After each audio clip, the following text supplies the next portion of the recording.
Hello guys, today I will show you how to make headings using HTML. So there are 6 types of headings. One is the H1, the second is the H2, third is the H3, then H4, then H5, and H6. This is the last one, and here you can type any text. I will write the hello.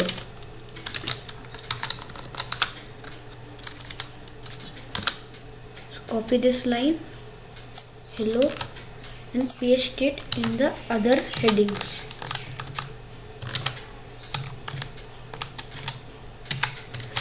Paste those. Once you have finished copy pasting, just save the file and open in the web browser.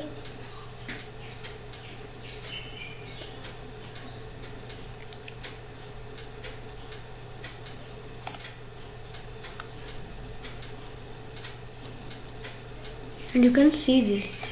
This is the H1, this is the H2, this is the H3, this is the H4, this is the H5, and this is the H6. So you can see the H1 is the largest heading, and these are a bit smaller, and the other headings are a bit smaller than the H1. So hope you guys liked it. Thank you for watching this video. Please like, share and subscribe to my channel.